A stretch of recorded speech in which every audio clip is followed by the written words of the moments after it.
It was just supposed to be another quiet weekend at home. You know, the kind where you catch up on chores, enjoy a bit of peace, and maybe even get the family together for a movie night. My son, who's only 13, but already way more techy than me, had been complaining that our Wi-Fi was getting slower lately. He was convinced someone nearby was leeching off our connection. So, without asking me first, he decided to take matters into his own hands. He changed the Wi-Fi password and even renamed the network to something cheeky, not sure WiFi_Karen. I didn't think much of it at first. It sounded like something a kid would do to be funny. But within an hour, there was a loud knock on the door. Standing there, fuming with a printed screenshot of our network name in her hand, was none other than our neighbor Karen. Now, if you've ever had a neighbor who takes HOA rules more seriously than the law itself, you probably know the type. Karen wasn't just upset, she was livid. She claimed we were targeting her, that this was harassment, and she demanded we change the name and give her the new password. Apparently, she had been using our Wi-Fi for months without saying a word, and now she was acting like we were the ones out of line. My son tried explaining the situation, keeping his cool better than most adults would. But what Karen said next caught both of us off guard. Something about a deal she had with our old router and a secret she didn't want anyone finding out. That's when things took a weird turn, because as my son checked the router's login history, he found something that made his jaw drop. We thought this was just about Wi-Fi, but what he uncovered left us stunned. It was only the beginning. My son and I exchanged a quick look as Karen stood there, arms crossed and eyes locked on the router in my son's hands like it held her deepest secrets. He motioned for me to follow him back inside, while Karen kept mumbling about agreements and privacy violations. Something about the way she panicked felt off. She wasn't just mad about losing free internet, she seemed scared. Back inside, my son opened up the router settings again. He's been into computers since he could walk, and thankfully, he'd installed a tracking tool last month after noticing strange lags. What he found now made my stomach twist. There were devices connected to our network that we didn't recognize more than just a phone or tablet. Labeled with weird names, some of them looked like security cameras or smart home hubs. And get this, one of them was named Backyard Monitor _02. We don't even have smart cameras. He clicked further in and pulled up old logs. The connections went back months. At first, we thought it might have been an error, or maybe an old device we forgot about. But when we checked the IP addresses, some of them linked to an entirely different household Karen's. My son looked up at me, eyes wide. "Mom, I think she's been using our Wi-Fi to power her own security system."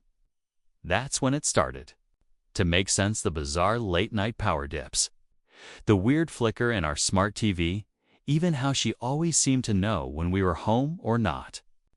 Karen wasn't just freeloading, she might have been watching. We heard another knock, this time softer, almost hesitant. My son clicked on one final tab. And that's when we saw something we weren't prepared for. It wasn't just her devices connected. There was another name logged in, one we hadn't seen before, and it wasn't from Karen's house. My son leaned in closer to the screen, his fingers hovering over the keyboard. "This device," he whispered, pointing at the strange name in the logs, "doesn't belong to Karen. The IP trace shows it's coming from across the street, from Mr. Ellison's house." That made no sense. Mr. Ellison was an elderly man who barely knew how to operate his TV remote, let alone connect to someone else's Wi-Fi. And yet, the device had been connected regularly late at night, just like Karen's cameras. Just as we were trying to make sense of it, Karen's voice shouted from outside, "I know you're in there.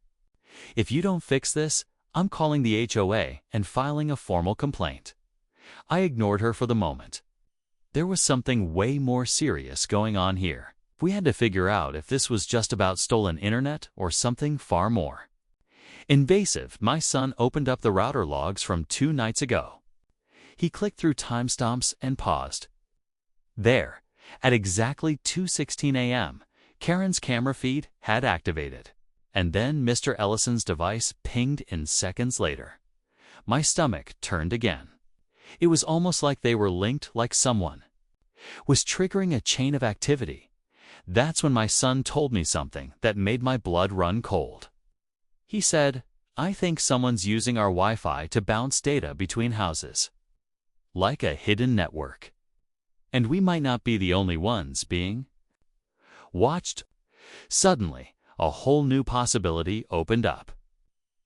Was this just Karen spying on us? Or were we all part of something we didn't understand yet? And if Karen wasn't in control of the setup, then who was?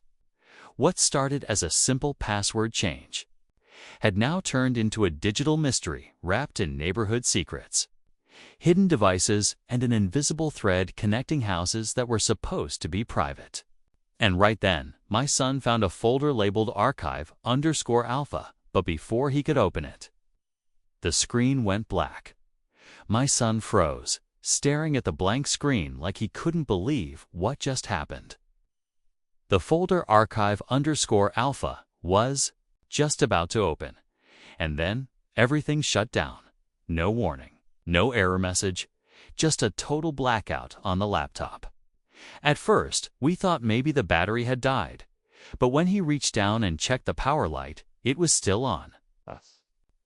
When he noticed the router lights had stopped blinking too. Our entire network was offline. Then came the knock again. Slower this time, and creepier. Not from the front door. It was coming from the side of the house, near the garage. I got up slowly and peeked through the blinds, my heart pounding. No one was there, but the motion sensor light had turned on inside.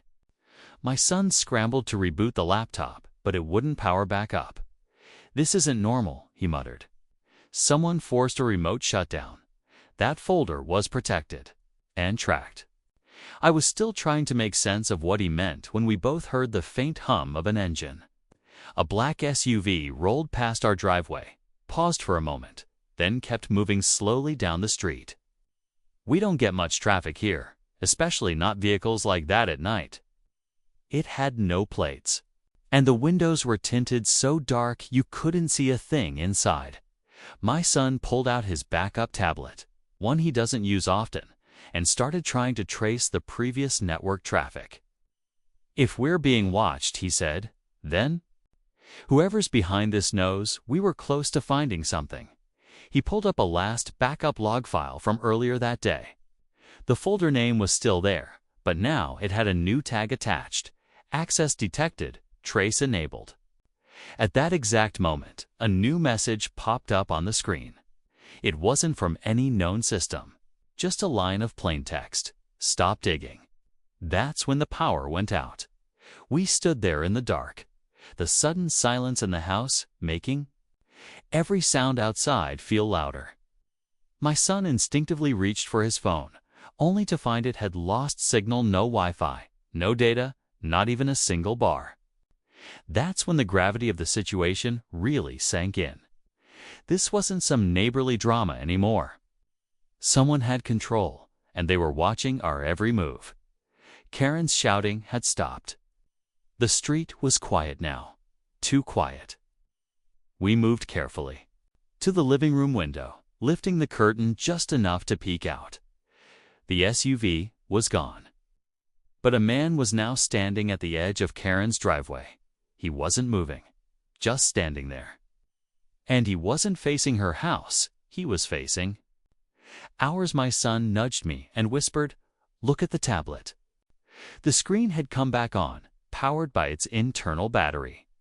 But the message had changed. Now it said, "You triggered a failsafe."